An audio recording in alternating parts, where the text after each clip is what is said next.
Good evening, jolly tea drinkers, and welcome back. We're thrilled to have you join us for Chapter 4 of our special holiday mystery event, Tea and Basketball. Here's what happened so far. While volunteering at the Youth Center's big basketball tournament, Miss T, Mr. Coffee, and Paulina were busy serving tea and enjoying the festive atmosphere. But things took a sharp turn when Cade broke the news to Mr. Coffee. The grand prize basketball has gone missing. Now, with their detective instincts kicking in, the trio has teamed up to solve the mystery. Who could have taken it? And will they recover it before the tournament comes to an end? Grab your favorite cup of tea, settle in, and get ready. Tea and Basketball Chapter 4 begins now. The room search went quicker than expected and turned up nothing. Mr. Coffee crossed his arms and shook his head. Ugh, I can't believe this. My first event and it gets sabotaged. It doesn't make sense, said Paulina. I know. Who would do that to you? Asked Miss T. I have no idea, he said. It could be anybody. Is that the only thing missing? Asked Miss T. Yes, everything else was fully accounted for, said Mr. Coffee. Huh. So the real question is, why would they only steal that one item? Asked Miss T. Right.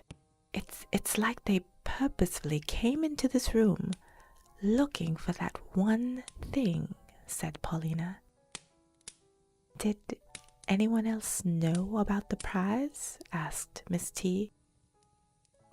Yes, it was advertised as the prize to encourage people to purchase the raffle tickets, said Mr. Coffee.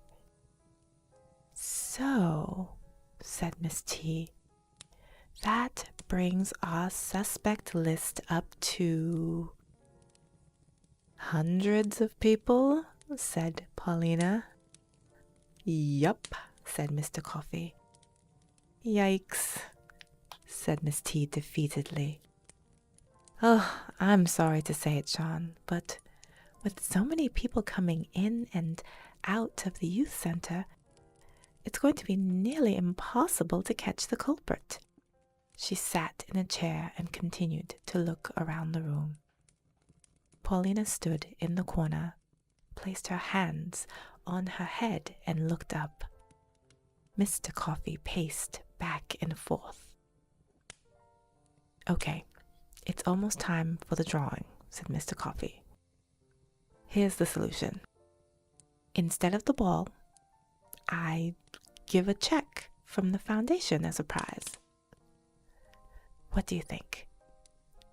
But wouldn't that be giving away funds that could be used for the youth center? Said Miss T. Wait, said Paulina. Mr. Coffee and Miss T both turned to look at Paulina. She pointed up. Look! Security cameras. Ooh, can we access the security footage? Asked Miss T. I think we should be able to. Yes, I'll call Cade. Great job, Paulina. He pulled out his cell phone. He typed and put the phone up to his ear.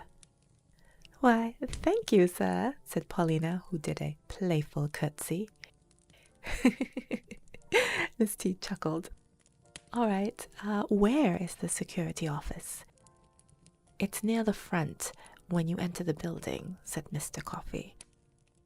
Said Paulina. There may not be anyone actually watching the surveillance, because then they would have already caught the thief, no? You really think so? Asked Miss T. Yes, If someone was watching, surely they would have tried to stop the crime, right?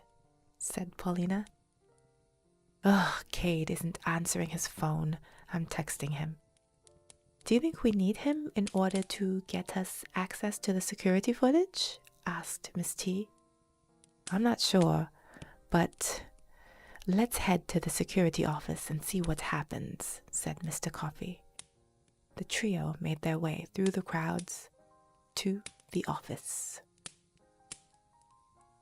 And that's where we'll stop for tonight, jolly tea drinkers.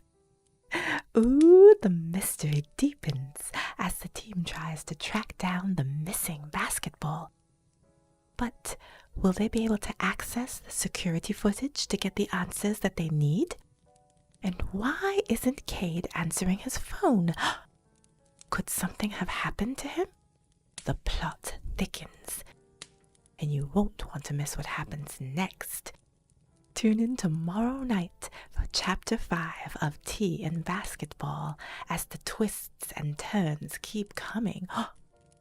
So sip your tea, sleep peacefully, and we'll meet you back here tomorrow for the next exciting chapter filled with more tea and intrigue. Until next time, jolly tea drinkers.